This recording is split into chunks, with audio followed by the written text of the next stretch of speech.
kitambo sana. Mzee mwenye hapa ndiye alianzisha. Lakini kusomea alisomea India 1979. Akaanzisha hapa. Ni yeye alianzisha hapa Kenya peke yake kwa mwingine. Lakini imetengenezea watu wengi. Imetengenezewa kutaka kutengenezewa kama hii, unatengenezewa kwako kwa nyumba. Lakini inasaidia sana kwa sababu utatumia mafuta taa ama kuni. Hii ni mzuri kwa sababu wewe ile kitu utakuwa unatumia tu ni kinyesi peke yake. Sasa hizi ng'ombe mzee mwenye hapa ako nazo. Yenyewe sasa inakuja badala kutengeneza hii inakuja kama imeingia ndani. Hii unatumia tu kinyesi na maji peke yake. Gas inajiform, kuna pipe inatoka hapa. Haina moshi, ni mzuri sana hata inuki. Na ni bluish kwanza. Color. This is 50% clay, 50% grog. And then we mix it with a percentage of water.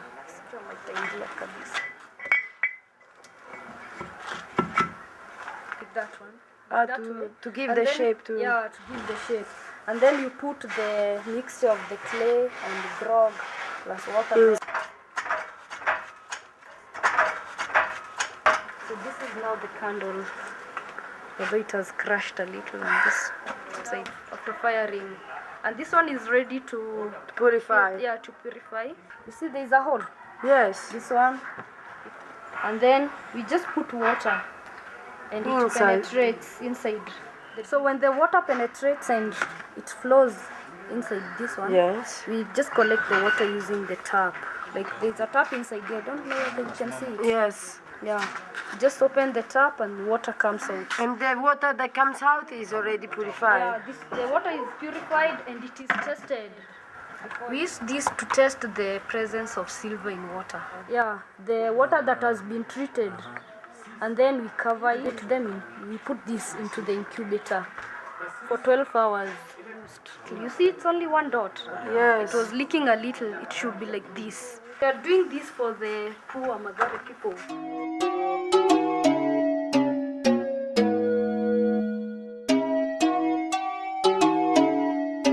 We call it eco-sandal because we use recycled materials such as used tires, used textiles, and used rubber tires. We sell the products locally and globally through internet.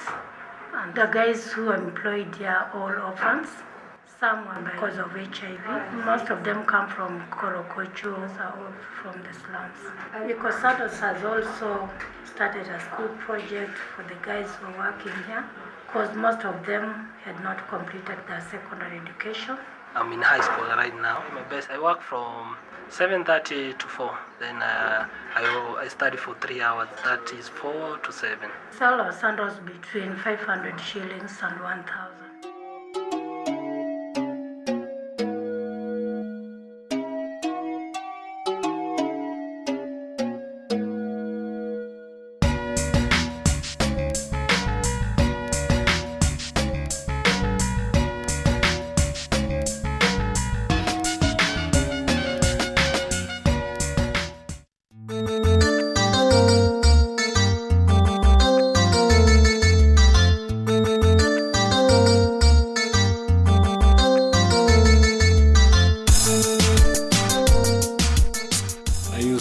Scrap metal. I go to get my materials. I go to the dumping site. I just love working with my garbage. I live out of art. For me, it's a job. We can make art out of everything.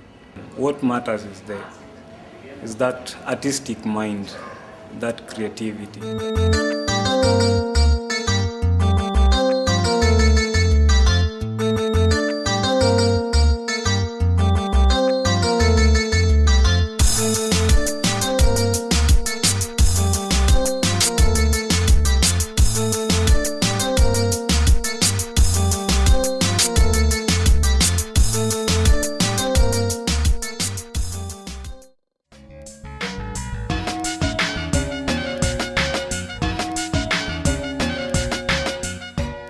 FOMADA as an association stands for the Former Mates Adventure and Discovery Association.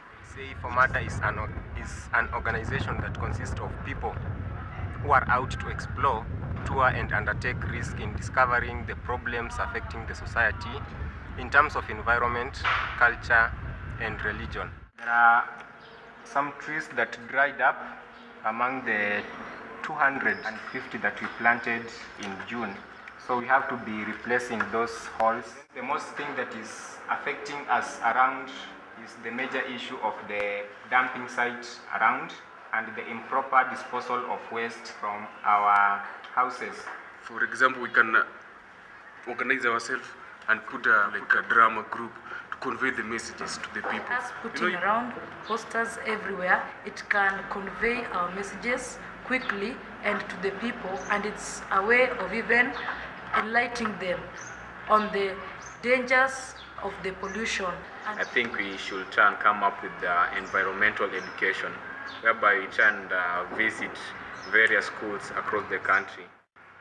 So today we are here to also enlighten and talk to you about the environment. Clean Up the Wild campaign. Here is the certificate. So FOMADA is a non-organization. Quite pathetic around here in Eastlands, basically in Dandora. You find that all the waste within the city end up at Dandora. So what can we do about this? That's what we come up to address as FOMADA. It should start from within us. We should try to avoid this issue of dumping waste everywhere. Like you're on the road, along the streets. Actually, this is what is making our streets look pathetic. You should not throw the waste right at the road. You find that most of our roads are just filled with polythene bags and they cannot be decomposed, so they end up staying there for quite a while. You get it and pass the message to somebody else. What are you doing today? Clean up. Clean up the door. Yes.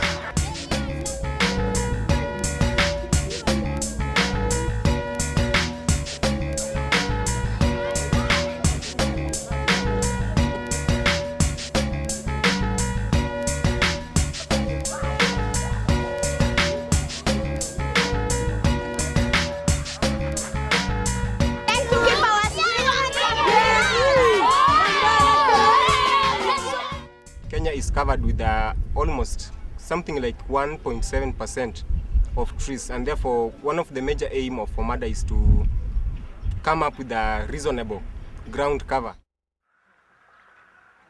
Why are you planting the trees? We want to increase the population of trees. There are no trees around, and because the place is also not very environmentally conditioned, so without the trees things will get worse and worse. But if we start planting now, there'll be a lot of trees around, and so the trees will act as environment cleaners. But actually mainly it's all an initiative of the youths who live around in Dandora. Since Sunday up to now we have planted approximately around 2,500 trees all over. So at the moment I might be holding like the 2,501 tree.